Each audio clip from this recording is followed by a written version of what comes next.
বলিউডের disco dancer বাঙালি এই অভিনেতার ক্যারিশমাই আলাদা। অন্যান্য বলিউড হিরোদের থেকে অনেকটাই আলাদা ছিল মিঠুনের চালচলন। তিনি ডিস্কো কিং, নাচে অভিনয়ে পারদর্শী। সমসাময়িক অনেক হিরোকেই তিনি ছাপিয়ে গিয়েছিলেন, তবুও কপালে জোটেনি অনেক কিছু।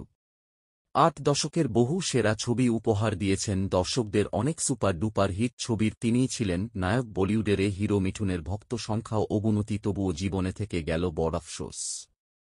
বলিউডের ডিস্কো ডান্সার বাঙালি এই অভিনেতার ক্যারিশমাই আলাদা। অন্যান্য বলিউড হিরোদের থেকে অনেকটাই আলাদা ছিল মিঠুনের চালচলন। তিনি ডিস্কো কিং, নাচে অভিনয়ে পারদর্শী। সমসাময়িক অনেক হিরোকেই তিনি ছাপিয়ে গিয়েছিলেন, তবুও কপালে জোটেনি অনেক কিছু।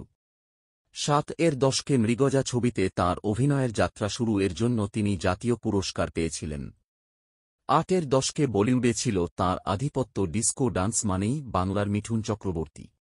নিজের একটি আলাদা ব্র্যান্ড তৈরি করেছিলেন এই নায়ক। ২০২৩ সালের তথ্য অনুযায়ী এখন তাঁর মোট সম্পদ ৪১৩ কোটি টাকা।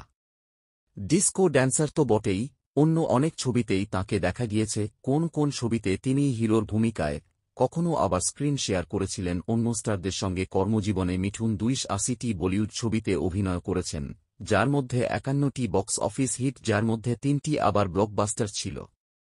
বলিউডে সিনিয়র সুপারস্টার হিসেবে আসে অমিতাভ বচ্চন, রাজেশ খান্নার মতো নাম। এর পরের সময়ের সুপারস্টার হিসেবে উঠে আসে শাহরুখ খান, সলমন খান, আমির খান এবং অক্ষয় কুমারের নাম।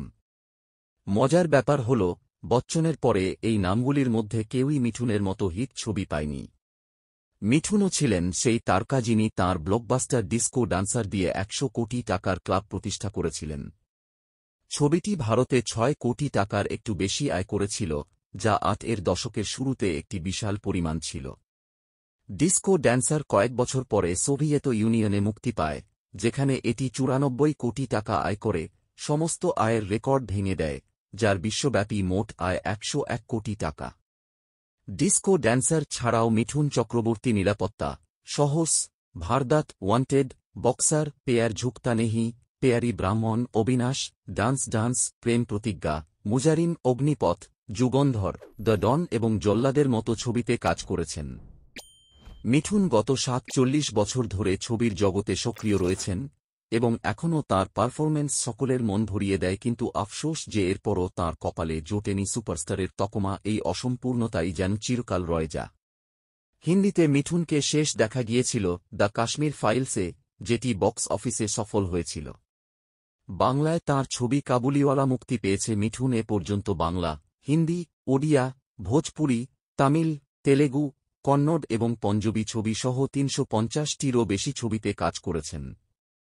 রিপোর্ট অনুযায়ী মিঠুন চক্রবর্তী তার ক্যারিয়ারে ১৮০টি ফ্লপ ছবিও দিয়েছেন, কিন্তু তিনি এখনও ইন্ডাস্ট্রিতে আধিপত্য বিস্তার করেছেন। এখন টিভি রিয়েলিটি শোতে বিচারক হিসেবে কাজ করছেন।